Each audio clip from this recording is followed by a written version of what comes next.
ओडिशा की धरती अपनी संस्कृति और मंदिरों के साथ साथ अपने घने जंगलों और पुरानी किंवदंतियों के लिए भी जानी जाती है।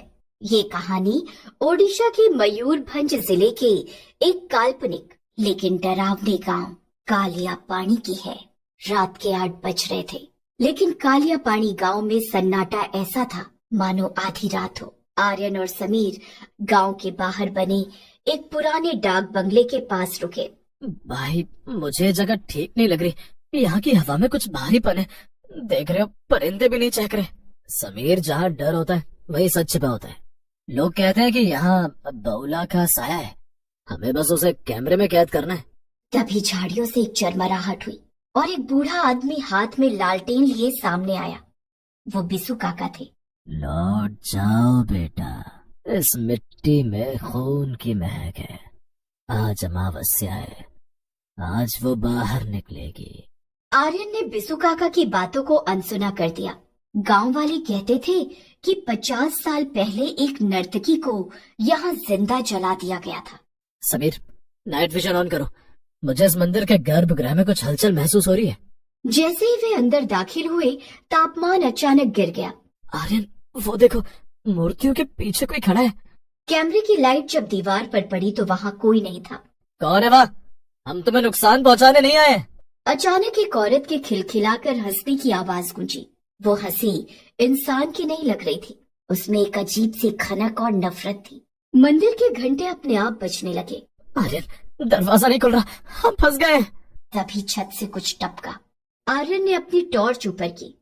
छत पर एक औरत उल्टी चिपकी हुई थी और उसकी आंखें कोयले की तरह काली थीं। उसके गले में पीतल के पुराने गहने थे। अतिथि आए हैं, पर जाने के लिए नहीं। मेरी पायल की आवाज सुनी है कभी? वो रो धीरे धीरे नीचे उतरी। तुम कौन हो? तुम्हें क्या चाहिए? मुझे न्याय चाहिए। जिस आग में मैं जली थी, वही आग आज इस गांव को निगल जाएगी और तुम दोनों मेरे गवाह बनोगे। अचानक मंदिर के कोने में रखा एक पुराना संदूक अपने आप खुल गया और उसमें से इंसानी हड्डियां बाहर गिरने लगी। समीर बदहवास होकर चिल्लाने लगा। जैसे ही वे बाहर कूदे, उन्हें महसूस हुआ कि कोई उनके पीछे भाग रहा है। घुंघरूं की आवाज छन छन छन उनके ठीक पीछे थी। वे दौड़ते हुए बिसु काका की कुटिया में पहुंचे। काका ने तुरंत दरवाजे पर गंगा जल छिड़का और सिंदूर से एक लकीर खींच दी। वो मंदिर की चौखट पार नहीं कर सकती जब तक उसे कोई आमंत्रित न करे, लेकिन तुमने उसके इलाके में कदम रख कर उसे जगा दिया है। पूरी रात वे कुटिया के अंदर दुबके रहे। बाहर से कभी रोने की तो कभी खुरचने की आवाजें आती रही। सुबह होते ही सन्नाटा छा गया। आर्यन और समीर बिना पीछे देखे अपनी जीप की तरफ भागे। जब वे गांव से 20 किलोमीटर दूर निकल गए, तब समीर ने कैमरा चेक किया। कैमरे की फुटेज में जब वे मंदिर से भाग रहे थे, आर्यन के कंधे पर एक पीला सड़ा हुआ हाथ रखा हुआ था और आखिरी फ्रेम में जीप की पिछली सीट पर वही औरत बैठी हुई नजर आ रही थी, जो सीधे कैमरे की ओर देखकर मुस्कुरा रही थी। जीप एक झटके के साथ सुनसान सड़क के बीचों बीच रुक गई। सन्नाटा इतना गहरा था कि समीर के दिल की धड़कन साफ सुनी जा सकती थी। आर्यन, वो हमारे साथ है। मैंने अभी शीशे में उसकी परछाई देखी, वो पीछे बैठी है। आर्यन ने धीरे से पीछे मुड़कर देखा। पिछली सीट खाली थी, लेकिन वहां की सीट दबी हुई थी, जैसे कोई भारी वजन वहां बैठा हो। अचानक गाड़ी के अंदर मरे हुए जानवरों की सड़न जैसी बदबू फैल गई। हिम्मत मत हारो समीर, अगर हम डर गए तो वो हम पर हावी हो जाएगी। कैमरा चालू रखो। आर्यन के मोबाइल की स्क्रीन अपने आप जल उठी। फोन पर एक वीडियो कॉल आ रहा था। नंबर अननोन था। आर्यन ने जैसे ही कॉल उठाया, स्क्रीन पर सिर्फ अंधेरा था और पीछे से वही सिसकियों वाली आवाज आई। गांव की सीमा तो पार कर ली, पर मेरी प्यास कैसे बुझाओगे? आर्यन ने फिर से गाड़ी स्टार्ट करने की कोशिश की, लेकिन इंजन से सिर्फ अजीब सी खरखराहट निकली। अचानक जीप के चारों तरफ का नजारा बदलने लगा। जो सड़क सीधी शहर की तरफ जा रही थी, वो अब घने बरगद के पेड़ों के बीच एक संकरे रास्ते में तब्दील हो गई थी। ये क्या हो रहा है? हम तो हाईवे पर थे, ये जंगल कहाँ से आ गया? ये मति भ्रम है। वो हमें वापस गांव की तरफ ले जा रही है। हमें गाड़ी छोड़। तभी सामने से बिसु काका प्रकट हुए। लेकिन उनकी हालत बदल चुकी थी। उनकी आंखें सफेद थी। उसने मुझे मार दिया आर्यन, अब तुम्हारी बारी है। उसे वो पायल चाहिए जो तुमने मंदिर से उठाई थी। आर्यन चौंक गया। वहां वास्तव में पीतल की एक पुरानी भारी पायल थी जो उसने अनजाने में मंदिर के संदूक से उठा ली थी। आर्यन समझ गया कि ये रूह उस पायल से बंधी हुई है। वो बौला यानी नर्तकी की रूह अपनी अधूरी प्यास और अपनी सबसे कीमती चीज के लिए तड़प रही थी। आर्यन ने पायल को जमीन पर रखा और उस पर पेट्रोल छिड़कने लगा।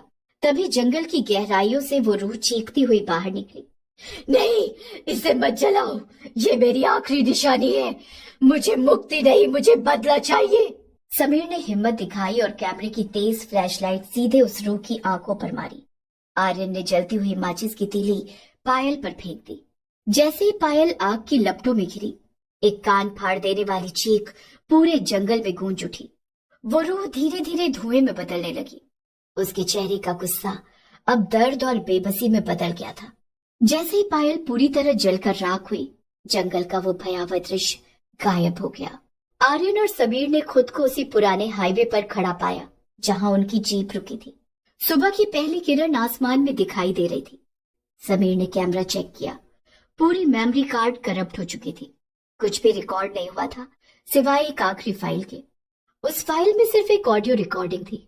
उसमें आर्यन और समीर की आवाज नहीं थी, बल्कि एक सुरीली आवाज में एक ओडिया लोकगीत गाया जा रहा था। शहर लौटने के बाद आर्यन और समीर को लगा कि सब कुछ खत्म हो गया है, लेकिन हकीकत इसके बिल्कुल उलट थी।